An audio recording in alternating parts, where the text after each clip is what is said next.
Madeline Davis with CTV here at Canvas Stadium for an exclusive interview with Hope Nepstad from the CSU football team. So Hope, yes. First off, how do you feel about holding such an honor of being the first female assistant D1 coach in college football? Oh geez, well, I've been asked this question quite a few times, and it's an honor and a blessing for sure. I am the first assistant full-time football strength and conditioning coach at Colorado State University and in the FBS level for college football. I mean, it's an honor, like I said, but again, I just come to work and I do my job, and so most of all, it's just fun. Like, I just have a great time here. It's not really something that crosses the front of my mind every day. I don't wake up and go, okay, I'm a woman, time to go, conquer the world. I just feel ready to go, and I just want to work. Yeah, so I feel good. Yeah, that's awesome. Yeah. So what got you into athletics, and at what point in your career did you know you wanted to go into strength training? Wow. Well, sports has always been an integral part of my life. My family is very athletic, and we're always watching football and getting involved in sports in whatever way we can. So I played sports from a very young age. Volleyball was really the sport that I played primarily, so I got really invested in that. And volleyball becomes an all year round thing once you hit middle school into high school. So I was playing high school and club volleyball all the time. It was everything that I knew. It was my identity, really. So my whole world kind of got shattered, actually. I was trying out for my senior year on varsity. I'd already played 2 years on varsity, and they basically sat me down and said, "You don't fit, sorry." And they cut me. And that was a shock, that was a blow. I thought it was my best tryout ever.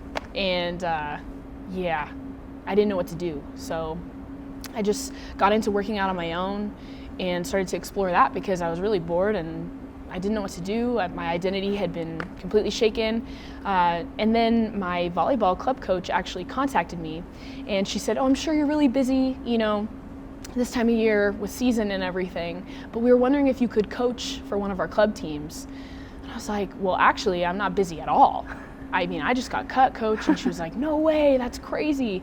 And so I just started coaching club volleyball, working out on my own, and coaching club volleyball was the most fun thing. And that kind of got the wheels turning. Like, wow, I like to coach. I like to be involved and develop athletes. Yeah, and so I got involved in that. It was super awesome. And I started exercising on my own, like I said before. And I kind of started to merge the two worlds without even really realizing it. However, at the time, I thought I was going to be a physical therapist. I was ready to go on the PT route. I was applying to all these schools for physical therapy. One of them was Gonzaga. I had kind of narrowed it all the way down to Gonzaga University, mainly because they were doing so well in basketball that year. But I believed that they had the best program, so I went on a visit. And my dad actually knew the Gonzaga strength and conditioning coach for the basketball team, and he had set up a meeting for me, and I didn't know. And so I was going, visiting the campus. It was like my official visit, so to speak. And I went down to the human physiology department, and I just had a complete breakdown. I started crying all of a sudden. Like, it was the randomest thing, and I realized I couldn't do physical therapy. It just all hit me at once. And then my dad said, "Hey," he called me. He was like, "Hey, don't worry about it. You've got this meeting, go to the student union." So I went to the student union and I met this strength coach, and he basically was like, "You sound like you want to be a strength coach. This sounds like the path that you want to go down." And I was like, yeah, I didn't even know that wasn't a career. I didn't even know it was something that you could do, especially at the collegiate level. I thought it was something, only elite athletes could have. You just grow up and you don't understand that strength and conditioning is really a career. And so from that point on, I knew that that's what I wanted to do, but I knew I couldn't go to Gonzaga. I couldn't do it because I had put all my eggs in the PT basket. So I was like, well, the only school I have left is the University of Nevada, Reno. So my mom said, "Let's get on a plane. Let's go to Nevada tomorrow." I was like, all right, guess we're not going home. So we went to Nevada and we toured. It ended up being the perfect fit for me.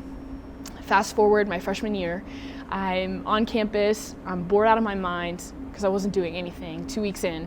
And then I just decided to go do an internship. I just walked into the weight room and I said, "Hey, can I do anything? Can I be a part of this?" And they said, "You're an intern, you start tomorrow." No one's ever come in here as a freshman female asking to be involved. So I was blown away at that alone, just saying, wow, no one's ever done that. And so that was the best thing I ever did with my whole career, just showing up and being present. And so from that point on, I just got involved in the Olympic side of things. I was mainly working with golf, tennis, basketball, softball, soccer, volleyball. I was just kind of bouncing around. My sophomore year, I started coaching men's golf, which was a huge blessing, gave me a lot of opportunities. And then with some leadership changes, I actually was let go from my intern position, my volunteer intern position. And Rebecca Marchand and Dan Hislop, two people that are really close to me in my life, that I worked for, they were strength coaches. They said, you need to go to football and you need to intern there. And I was nervous. I had imposter syndrome for sure. I was freaking out. I didn't think that it would be a good fit at all, even though I love football. It just was, you don't hear about women in football that often, right? So I go over to football, immediately fall in love with it. It was the greatest thing. I knew the first day I walked in that it was meant to be. And Coach Jordan Simmons has given me incredible opportunities, ways to get involved, and I started coaching full-time my senior year in college, and I was hired as a full-time staff member right before I graduated. And then I worked for him, and here I am now. And he brought me here with Coach Jay Norvell and the whole coaching staff, so it's been a blessing. Yeah, that's absolutely. It's quite a story. No, that's incredible, and I think it's really inspiring to hear. Thanks. Definitely, for sure. Mm-hmm. Yeah. So because you are a woman, and as you mentioned, there aren't a ton of women in football. Yeah. Do you ever feel like you get any pushback from the players because of that? You'd be surprised, actually. No, I don't. I think it's a learning curve for a lot of them because they've never experienced it. But as far as pushback goes, I never get pushback because I'm a female. At the end of the day, they understand that I'm a coach. That's my job title. They know what I'm here to do and what I'm about, and they respect me, honestly. And I think they also value having a female presence, being able to confide in, being able to be more emotional, vulnerable. I think in a lot of ways that actually works to my advantage. Guys feeling like they can share with me how they're really feeling and not putting up the front. And I also push them and give them tough love, of course, and just make them the best athletes they can be. But yeah, as far as pushback goes, I never get it. That's really, really awesome to hear. It's really cool. Yeah, I never thought about that, how, having that female presence could maybe like have them open up more, which it does. It makes in turn makes everything better. Right. Yeah. They feel seen. Yeah, which is good. Yeah, that's really awesome. Yeah. Really great to hear. Yeah. So when you were a child, who was your favorite athlete and how have they inspired you to pursue a career in athletics? Oh my gosh. Okay, this is funny. My first thought was Troy Polamalu from the Pittsburgh Steelers. He's not a female athlete, obviously. It doesn't have to be my favorite female. athlete. Yeah, I was just like, he's just my favorite athlete growing up. I have his jersey at home. I'm a big Pittsburgh Steelers fan. Even though they haven't been that great, I'm not a bandwagoner though, so I'm not going to change teams for anything. But definitely he was my favorite. And I think, now looking back on it, he attacked the field with so much ferocity and violence. And also he just loved the game, you could tell.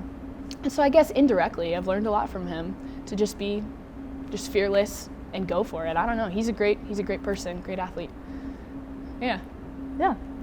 No, I don't know. I just think that without even realizing it, a lot of times our favorite athletes kind of push us in the direction that 100%. We want to go, and we learn from them, and yes. Then it pushes us in our own athletics as well. Oh yeah, football is everything to me. I mean, I grew up getting involved in football in every way that I could. My brother, when he was playing Pee Wee football, I was out there giving out water, acting like a trainer, bringing pre-wrap and tape and trying to tape ankles, getting involved in every way that I could, making banners, signs, going to practices. Like, when I think back on my childhood, it's definitely pushed me in this direction. I think that's why I just love my job so much, because I love football at its core.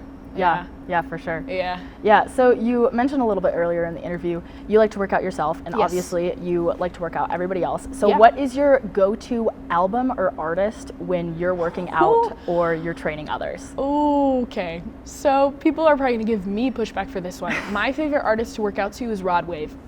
My favorite artist, period, is Rod Wave. I know. He doesn't really seem to inspire that many people as far as working out goes, but for me, he just goes right to my heart. I just love working out to Rod Wave. Was that the whole question though? Yeah. Yeah, I was like, pretty much rod wave. But when we're in here, it's fun because I've put the playlist together for the players, and I ask them for all their different recommendations, and I screen them and everything. But we've got tons of different genres going on. One thing I also love to work out to Moneybagg Yo, Kanye West, all his old stuff. I love Lil Wayne, all his old stuff. All of them are great.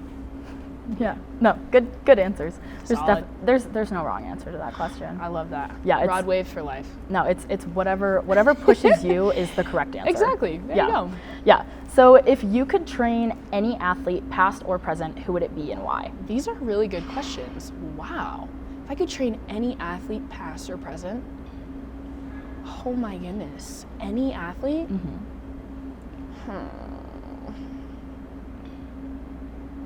Okay, this is going to sound interesting maybe. I don't know. I grew up with a young man named Drake London, and he was on the Trojans, USC Trojans this last year, and he's going into the NFL draft.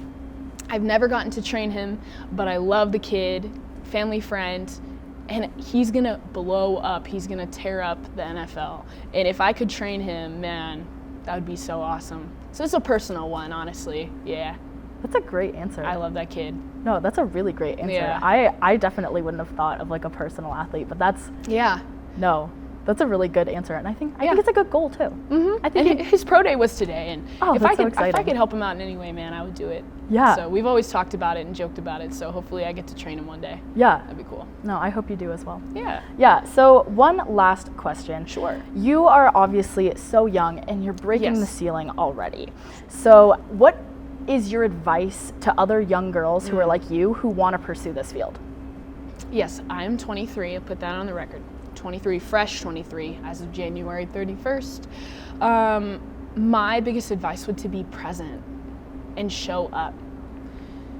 I wouldn't be where I was now if I didn't take the risk and show up as a freshman out of the blue, just being present. And another thing too that connects to that is it's not where you go, it's where you succeed. I had a college counselor tell me that. Blew my mind, you know. It's not about the names of the prestigious universities and programs. You can get in somewhere and you can make an impact and a difference, and you can show up every day. Crazy things are going to happen. People are going to see the work that you put in. People are going to give you opportunities that you wouldn't have had elsewhere. It's where you succeed, you know, and that has gotten me to where I am today. Obviously, people have trusted in me, believed in me, encouraged me, pushed me, all that good stuff. I would not be here without them as well. But taking the initiative and showing up all the time, staying late, showing up early, all that stuff really goes a long way. Yeah. Yeah. That's some great advice. Yeah. Thank you. Yeah. No, I'm gonna take that into consideration myself. Yeah, for sure. Yeah. I hope you do. Yeah. I have to keep working on that myself. Yeah. Being present. Yeah. I mean, it's hard as women. It's hard when you're in a predominantly male field. And 100%. You know, you feel you. I mentioned it earlier, but you kind of get that imposter syndrome. Yeah. Oh no, it's very easy to feel that way. Yeah. And I think if you show up for yourself and for others, you're going to show up for your athletes too. I mean, it's not directly the question at all, but me always being around for my athletes and showing up for them whenever they need it goes a long way in building trust and just encouraging them and pushing them past their own ceilings. Yeah. So it goes it goes all the way out like a big wave. Totally. So. Yeah. Yeah. Well, I just want to thank you so much for this interview. Absolutely. I had an incredible time. Thank you. Yeah. Me as well. Yeah, of course. Yeah. This is Madeline Davis here at Canvas Stadium for an exclusive interview with Hope Nepstad.